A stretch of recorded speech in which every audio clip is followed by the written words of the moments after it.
Uh, Good morning. So I'm going to continue this really beautiful book of Vimala Thakar.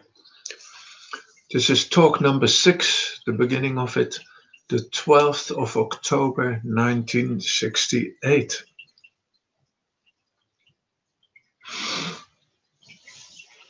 Last week, when we were together in this place, we went into the nature of fundamental challenges with which humanity is faced.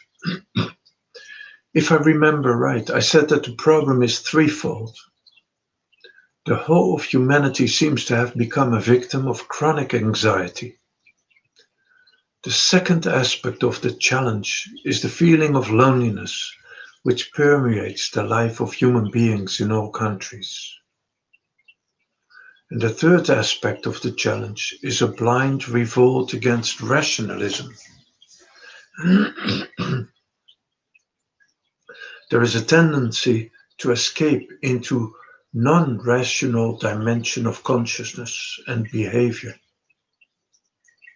We went into the roots of this threefold malady. By the end of the talk, we had arrived at a point that, as long as time is considered as a reality, one cannot be free of the bondage of the mind. If we look at our lives as we are living them, not at the theories and ideas, concepts and notions written down in theology and philosophy books, we will discover without much difficulty that all our actions are born of time. They are born of memory. Therefore, they are not actions, but only reactions. Unless one understands the nature of mental action, unless one understands the frontiers of our consciousness, it is not possible to transcend the frontiers or to go beyond the bondage being the content of our consciousness, the stuff out of which consciousness is made.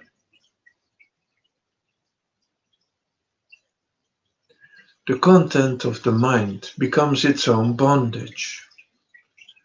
The content of knowledge and experience constitutes the frontiers within which we get bound and stuck. So let us first go into the nature of mental action, which is not action, but only a reaction. The mind reacts to the impressions received by the sense organs. You cannot prevent the sense organs from receiving impressions. The ear is bound to hear the noise or the sound. The noise becomes sound by selection, by your choice. But the ear is bound to hear the sound of vibrations. The eyes are bound to perceive the vibrations of light. The skin is bound to receive the sensation of hot or cold, soft and hard, and so on. You cannot prevent it. The moment of being aware of those sensations gets converted into the moment of mentally reacting to them. Either we react emotionally or we react intellectually.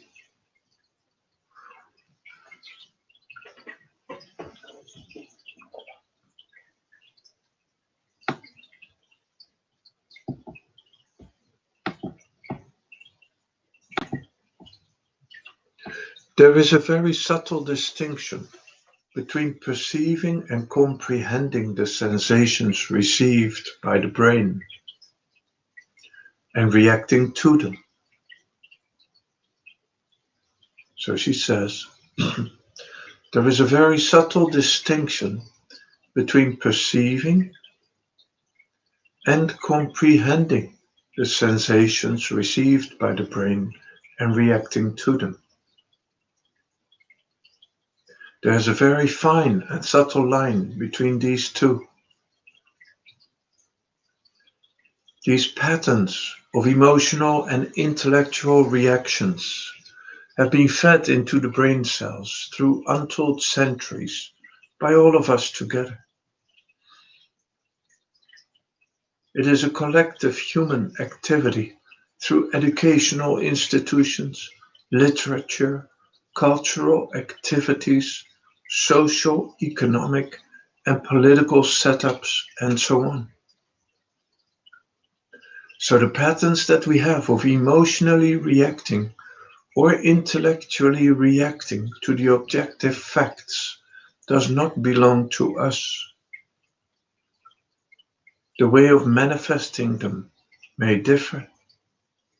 The ways of expressing may differ according to the temperamental idiosyncrasies, biological differences, the climate, the social conditions, and so on.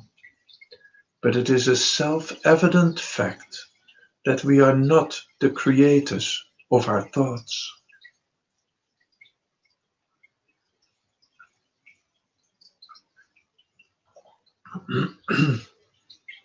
This is a very simple fact of life, hardly appreciated by us.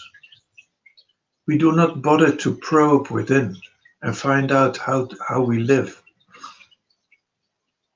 We are under an illusion that we are already living. We may not be living, as living involves movement, which is action, and we may be merely reacting passively according to the conditionings fed into us. This is a very important fact to consider.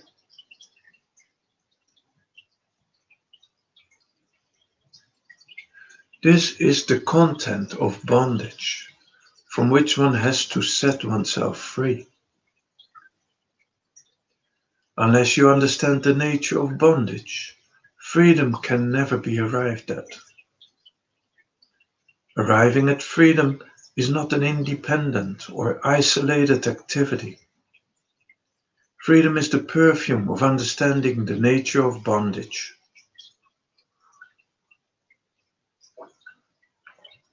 Freedom is the perfume of understanding the nature of bondage.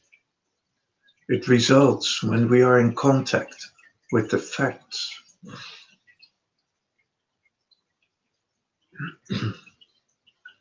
Fact is neither objective nor subjective.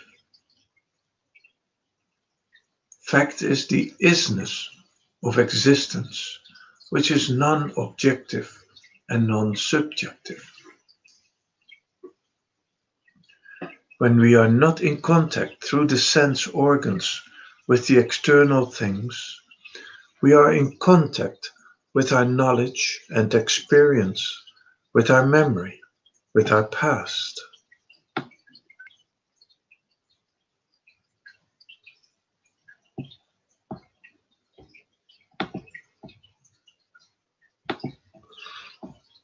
So either the mind is turned outward and is related to things external through the sense organs, or the mind is related to the past, to the known. I may be in touch with either my personal memory, personal knowledge and experience, consciously acquired in this life, or I may be busy with the memory and experience of my family community, or with the knowledge and experience of the whole of humanity. We react to what we read and acquire. That reaction is called thinking or feeling, which is again a reaction and not an action. Any manner of mental action is no action at all. It is only reaction. Reaction is not a movement. It's like a swing, oscillating between a limited space, which creates an illusion of movement. This becomes possible because we have identified ourselves with the mind and the brain. We feel so proud of our acquisitions of knowledge and experience.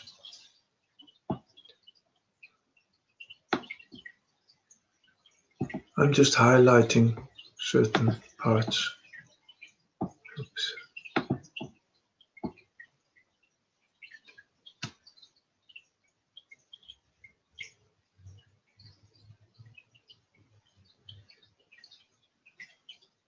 I'll read it again. We react to what we read and acquire. That reaction is called thinking or feeling, which is again a reaction and not an action. Any manner of mental action is no action at all. It is only reaction. Reaction is not a movement.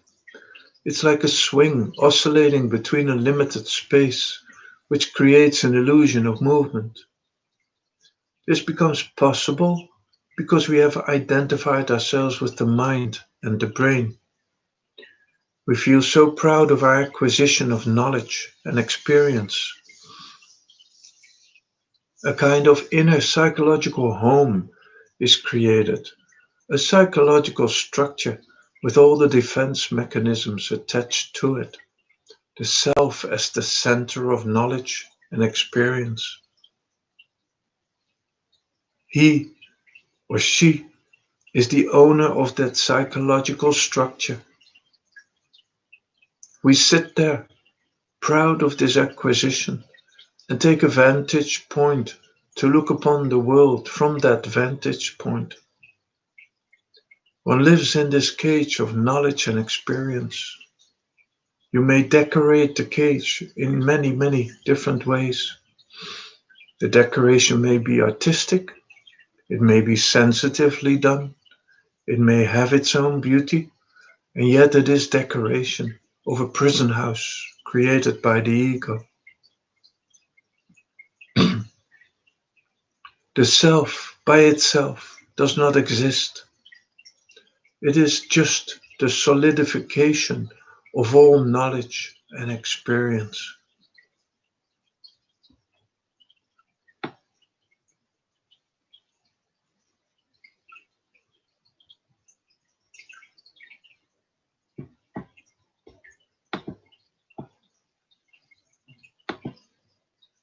What we call life is just a repetitive mechanistic action, and there are various patterns of these reactions. Our battle concerns the superiority or inferiority of these patterns, whether in the name of religion or in the name of political ideology. I was wondering if true religion can be ever arrived at as long as we're worshipping the mind and the ego.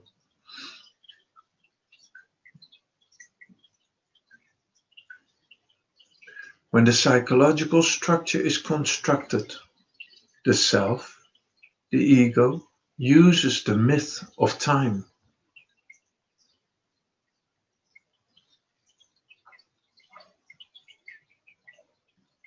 Time is a result of the relationship between the movement of the earth and the sun. We have to arrange collective relationships. For the convenience of collective relationships, we have created the unit of time as a moment, a minute, an hour, a day consisting of 24 hours. These are all social conveniences. The days and the weeks do not have any reality. We have divided time as we divide consciousness into conscious, subconscious, and unconscious.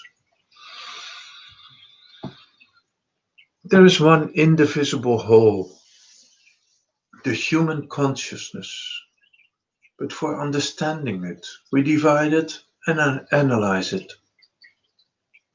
There are no watertight compartments in the consciousness, which is one organic whole.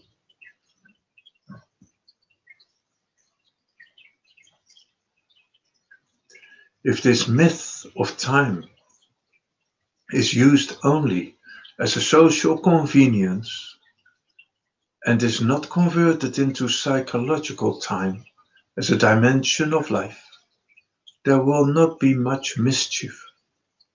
But we don't stop here. If you do not like the word myth of time, let us say symbol. These units, the hour, the day, the week, the month, the year, are symbols, as are words. We have created words as symbols for interpersonal communication. Words are not the things that they point to. The things are absolutely different, independently existing by themselves. And when we want to indicate the things, we use the words as symbols. Words are no more than gestures to indicate something which is unspeakable. I'm going to highlight this last line.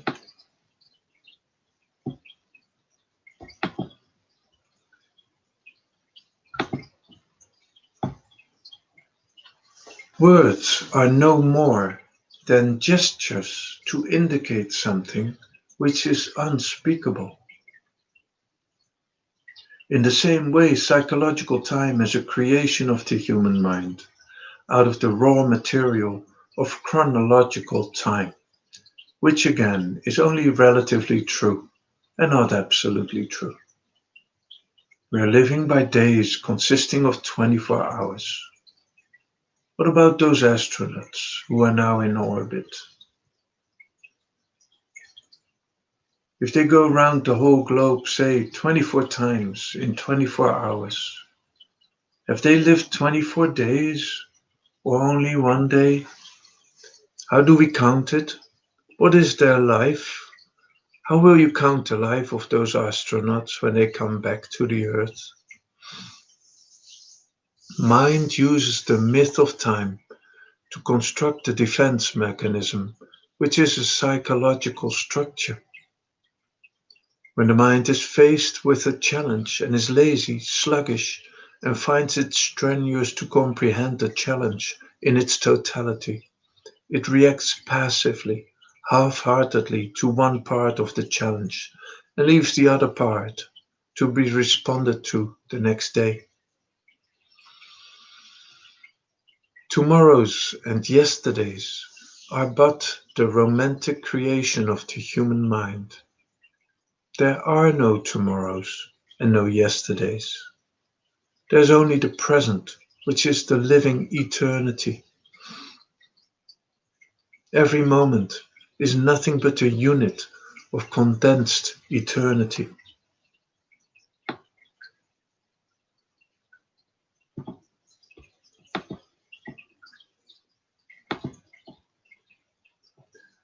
So, through the inadequate response of the mind to the challenge, problems are constructed, and tomorrows and yesterdays are also constructed.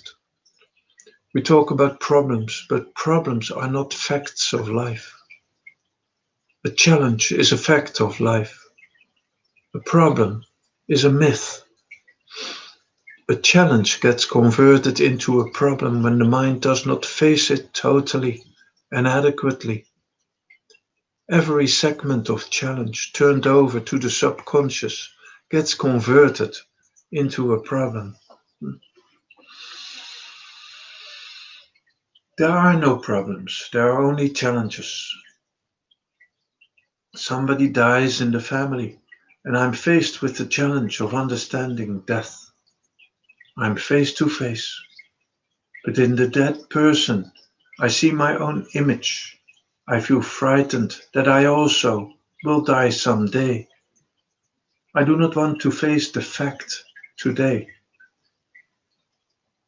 So I turn to some theories about death and about life after death and try to console myself. Every consolation takes away the edge and sharpness from the reason. Consolations and justifications take away the sharpness, sensitivity of the brain. Cerebral activity gets dull. The mind becomes dull. The total cessation of all activity is a very unpleasant truth for me. So I say, no, no, death is just an illusion. There is a soul which does not die after death. I'm angry. If I'm a sensitive, alert person, I can see all the ugliness that anger creates in me, biologically and psychologically. How heat is generated, how it is rushing up to my head, how the blood circulation is getting faster, the breathing is getting jumpy, shaky, jerky, how the whole nervous system is becoming tense. I do not want to face the fact of anger and go to the root of it. It's too unpleasant. So I go only to the immediate cause and say that the other person who is silly and stupid has caused the anger. Or I may go to a distant cause and say my father or mother were of this or that temperament. I've inherited the tendency. This is just another excuse. The analysis consoles me or justifies my getting angry. I do not see the fact that anger is a movement of the ego, which expects the whole world to behave according to his idiosyncrasies. The ego wants to cut all individuals to the size, shape, and color of its liking. When its expectations are thwarted, the ego puts out its fangs like a serpent. This is a simple fact. Anger is a thwarted ego trying to bite into the situations. If we go to the root of anger, we have already gone to the root of jealousy, envy, and violence, and what not more. But we do not want to go to the whole of it, so we find out the immediate and the direct cause, the indirect and the distant, the biological inheritance, and so on. The consciousness is cluttered with these excuses and justifications. As long as one is functioning through the ego that sits in the self-created cage and uses the myth of psychological time, we will never know what freedom is. We will never know truly what love is. We will never know what religion is. Religion is living in humility. Humility is the perfume of love.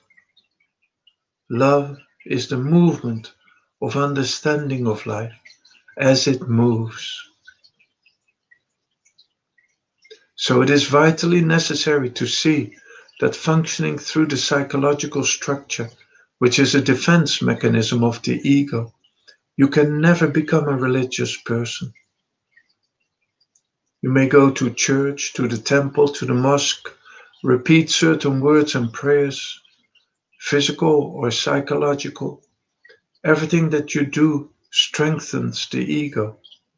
It will create new frontiers for the mind or the consciousness.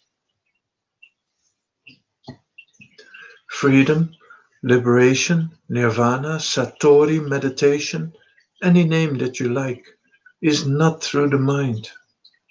You cannot attain freedom by an act of will or by any mental action. It is very important to see this fact.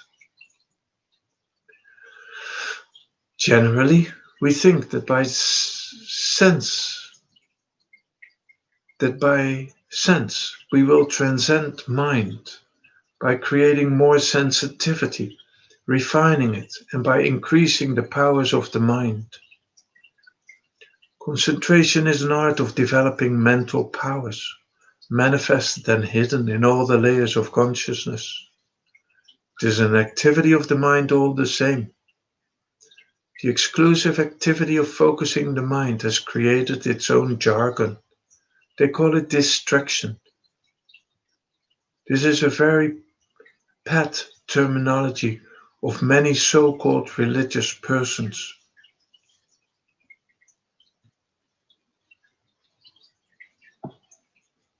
What is a distraction? Is there anything like a distraction or a disturbance? Disturbances and distractions come into existence when I am indulging in an exclusive activity. If I am not focusing the attention on one point to the exclusion of the rest,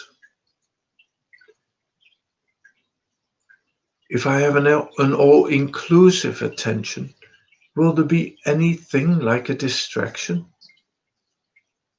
Concentration, which is an exclusive activity of the mind, strengthens the ego.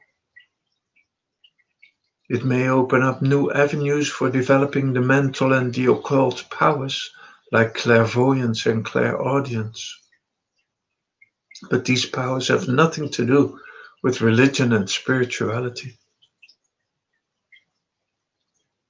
A person practicing hatha yoga or an athlete who goes to the gymnasium every day may develop certain powers which you and I may not have.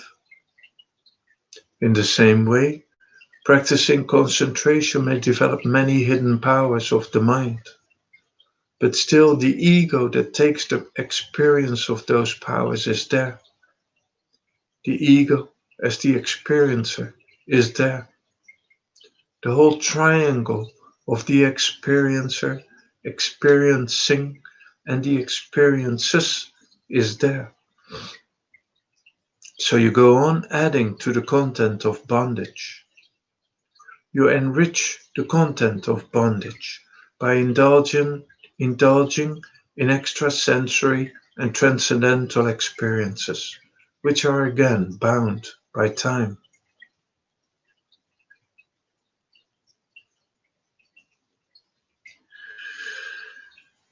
Okay,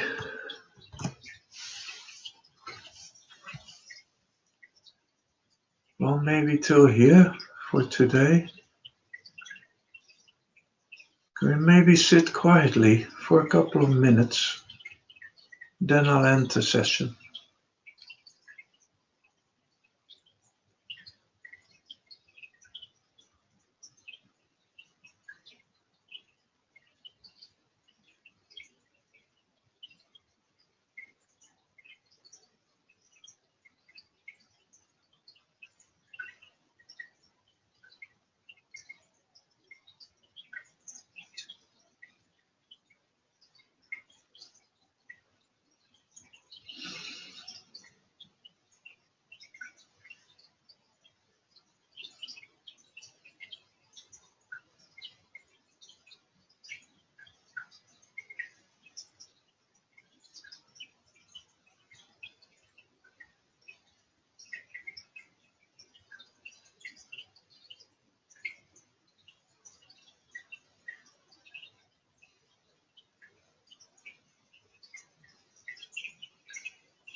Okay, thank you very much.